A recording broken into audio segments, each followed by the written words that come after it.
Hey guys, this is Miss Arlequin, and in this video, we are going to be going through one of the seventh grade New York State ELA test passages. This comes from the 2016 test. It's an excerpt called From Into the Unknown. And in this video, I'm going to be reading the passage and then going through the questions and thinking aloud my thought process as I choose the correct answer. Excerpt from Into the Unknown by Walter Dean Myers. When, in 1728, James Cook was born in Yorkshire, England, the entire world could have been described as new, in the sense that most people had little idea of what life was like beyond the borders of their own country. Maps of the day would show Europe itself, the eastern coast of North America, the western coast of Africa, and only parts of what we now know as the Middle East and Far East. Could there possibly be great cities in Central Africa, in the South Pacific? Was the bottom of the earth capable of sustaining human life? There were many places on Earth where no Europeans had visited, even places where no human beings at all had visited.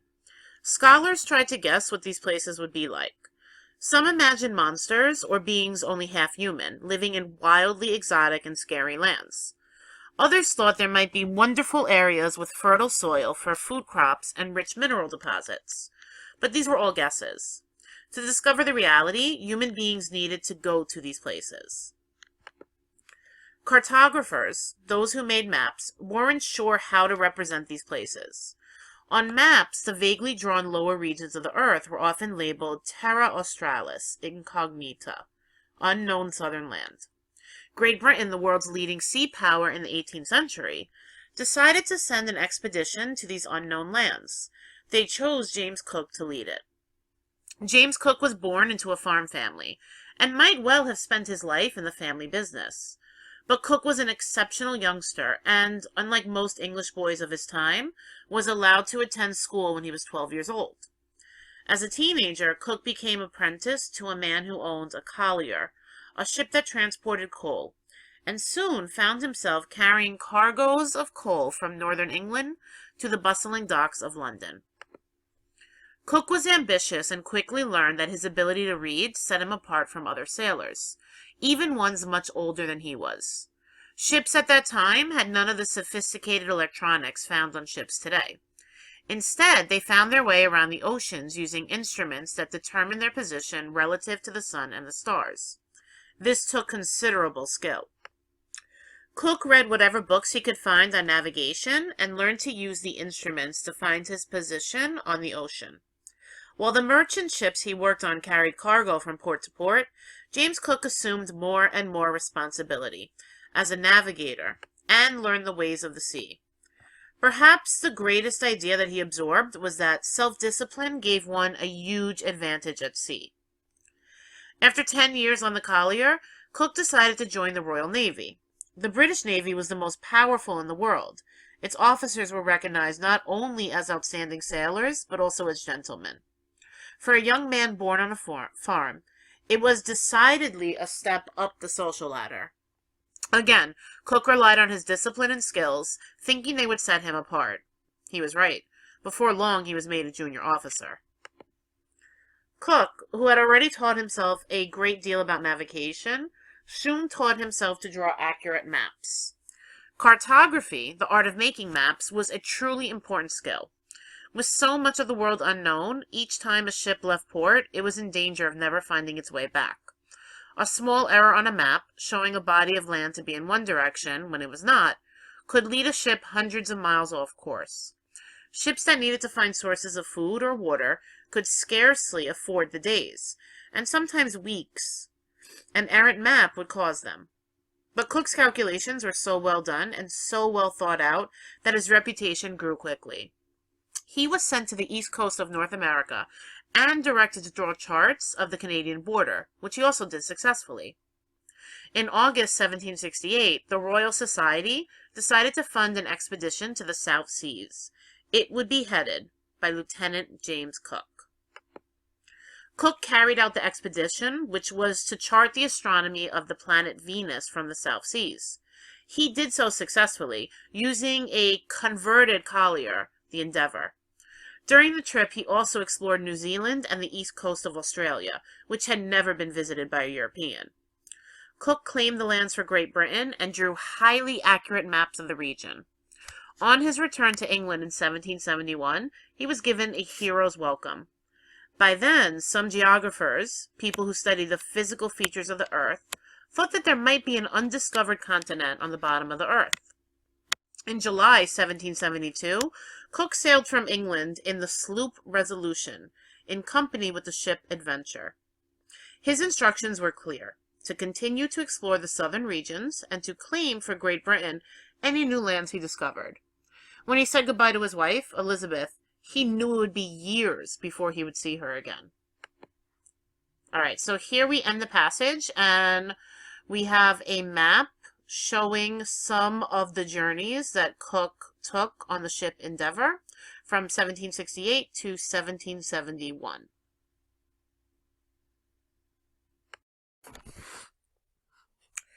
All right, so let's start with question number 1. Why are lines 14 through 18 important to the article? All right, so first off, when you have a question that asks you why a certain section of text is important to the article, you have to think about central idea. What is the article mostly about? So start off with the topic, and then think about what you mostly learn about that topic. What was the author's purpose? What were they trying to communicate to you about that topic? And then, how does this particular section of text help them develop that idea? That's one way to approach this. Another way is to use the what-if strategy. What if this section of the text was not there? What information would we not know? That can also help you figure out why it's important. Because if it's missing and you don't know that information, that means it's important. It's helping you develop or learn about the central idea.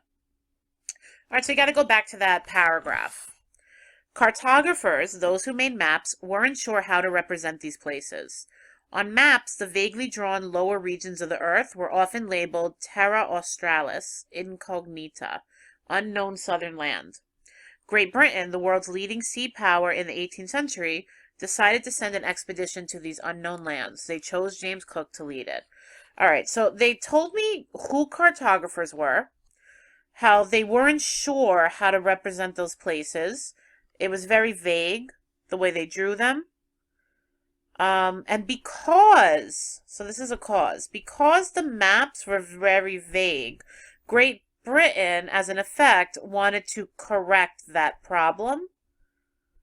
And so they decided to send James Cook to lead an expedition where he was going to make better maps. All right, so is this section explaining how old maps were inaccurate? In a way, it is. It's not really, though, that they're inaccurate. Inaccurate means they're kind of wrong. It's just that they're vague. They're not specific enough. So the information that's there is accurate. It's just not enough. So this is not the better answer. They emphasize the limited knowledge of geography at the time. Well, yeah, they're actually giving a lot of different descriptions of how the maps are not that great. So there is limited knowledge. This seems like a really good answer. They emphasize Great Britain's knowledge of sea exploration. No, they're not doing that. We don't even know if Great Britain has a lot of knowledge of sea exploration. The only time Great Britain is mentioned is that they're going to solve this problem and lead an expedition to make the maps better. They explain Great Britain's choice for using James Cook to explore unknown lands. Ooh, that's very tempting. Except that James Cook is not even mentioned until the last sentence. So if I think about the entire paragraph is not about James Cook and why they chose him. It's giving me a lot of information about how limited the knowledge of geography is. So B is the best choice. All right, question number 2. Read this sentence from lines 25 and 26. Cook was ambitious and quickly learned that his ability to read set him apart from other sailors, even ones much older than he was. Which evidence from the article best supports the author's claim in these lines? All right, so what is the author's claim? He's claiming that Cook was ambitious and that because he was able to read, that set him apart from other sailors. So if it set him apart, that means that he was able to advance in his career. because he had more knowledge than the other sailors. All right, so I need evidence that either proves that he's ambitious or proves that he advances above other people. It set him apart. He advances. While the merchant ships he worked on carried cargo from port to port, James Cook assumed more and more responsibility as a navigator. Okay. If he's assuming more responsibility, why is that happening? That's happening because he can read, right? If I go back to the paragraph, he assumed more and more responsibility because he read books on navigation and learned to use the instruments. And then that next sentence says that knowledge helped him assume more responsibility. So this looks like the answer. After 10 years on the collier, Cook decided to join the Royal Navy. All right, that doesn't even make sense. That's not showing him advancing. It's not showing, I mean, this could show him being ambitious, but it's a stretch. It doesn't have to show that. This is an assumption. Its officers were recognized not only as outstanding sailors, but as gentlemen. This doesn't make sense. It just doesn't relate to the question at all. During the trip, he also explored New Zealand and the east coast of Australia, which had never been visited by a European. Okay, but is that showing that he's ambitious? Is that showing how his ability to read made him a great worker? No. It's got to be A. All right, 3. According to the article, why were cartographers so valued during Cook's lifetime? All right, so when I went back to the article, I found that the same paragraph I was looking at for the previous question is actually where I can find the answer to this. Cook was ambitious and quickly learned that his ability to read set him apart from other sailors, even ones much older than he was. Ships at that time had none of the sophisticated electronics found on ships today. Instead, they found their way around the oceans using instruments that determine their position relative to the sun and the stars. So, because they didn't have, basically, GPS, they needed cartographers. They needed the maps. So, why are cartographers valued? They provided the information ships required to stay on course while at sea. Yeah, the maps. They were responsible for informing the public of the names of unfamiliar regions. Yeah, okay. What? No. They prevented sailors from visiting exotic lands with unknown dangers. Tempting, but is that the only thing that a map does? This is way too limited of a reason. This might be one of the reasons they're valued, but it's not the only reason. It's too specific. They were assigned the duty of teaching other sailors to read and draw maps. No, it never says that. I mean, that might be true, but I don't see evidence that backs that up. So I'm going to have to go with A. All right, let's look at question 4.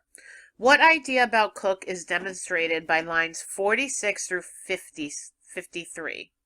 All right, so we're going to go back and reread it.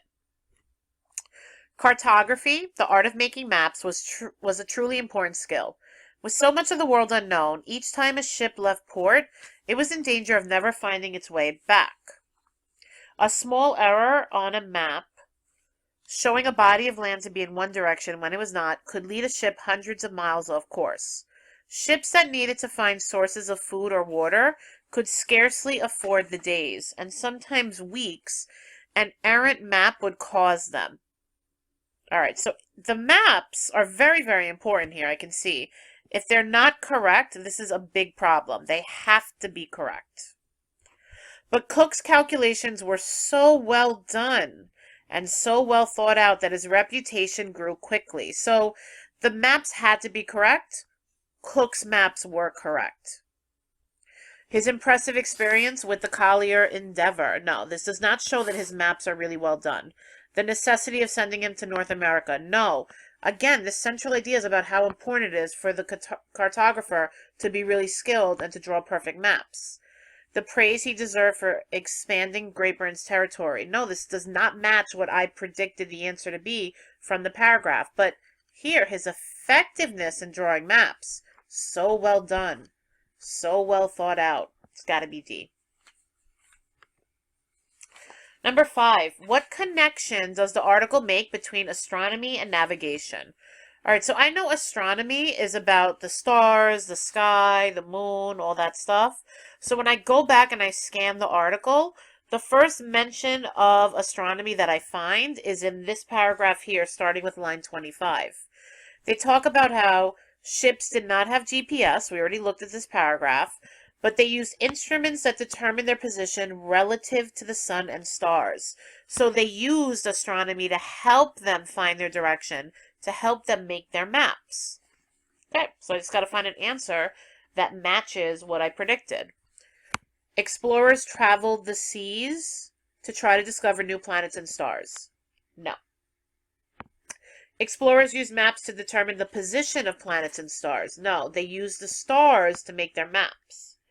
Traveling on the sea was difficult without a reference to the position. Yes, they needed the sun and stars to figure out their position, so it would be difficult without that. But let me just double check D. Traveling on the sea required a constant view of the sun and the stars. All right, this is tempting. This is the distractor answer. This is extreme language. You needed a constant view? So you couldn't travel anywhere if you weren't looking at the sun and the stars 24/7? It never says that. Maybe it could be a cloudy day and you could head in the right direction as long as you eventually saw the sun and stars. So this is definitely the distractor answer. I'm going to stick with my original choice, C. All right, question 6. How do lines 51 through 58 develop a central idea of the article?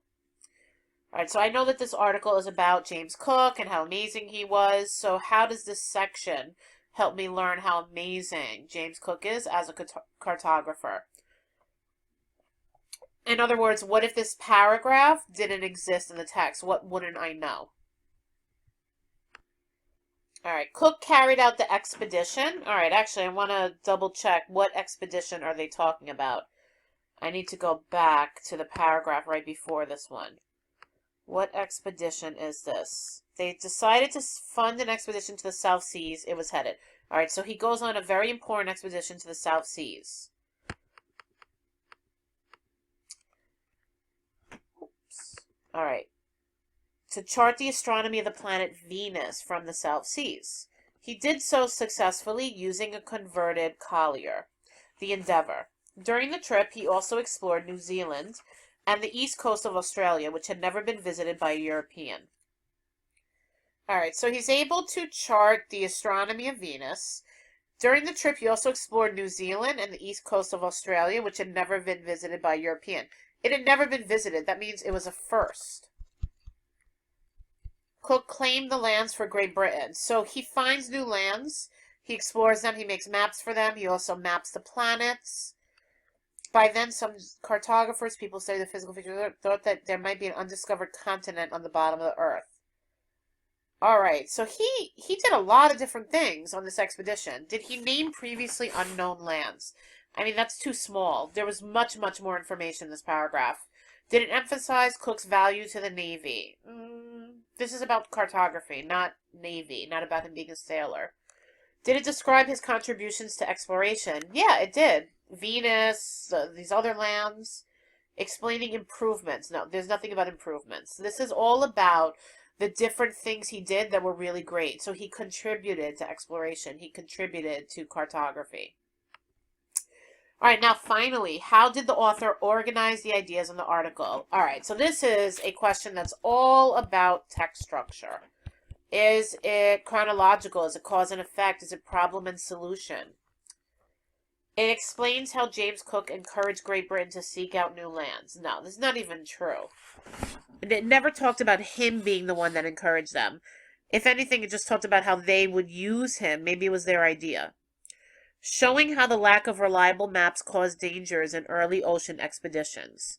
Okay, this is true, but this is not what the whole article is about, so that's not the way it's organized. Every paragraph would have to be talking about this for this to be the organization. By relating sequentially to elaborate on James Cook's accomplishments. That means it's chronological order. Is it chronological order? Well, if I go back to the article, I can actually find out the answer. If I go back to the beginning, I know that it talks here about how when he was young and how he started out, And then it talks about when he was an apprentice. So he's a little bit older. And then it talks about him getting better and better. And then after 10 years, this is chronological order, clearly. So this looks like the answer, but let me just double check D. By describing ship instruments to show the no, it does not describe ship instruments. It's focusing on James Cook, his accomplishments. The answer is C.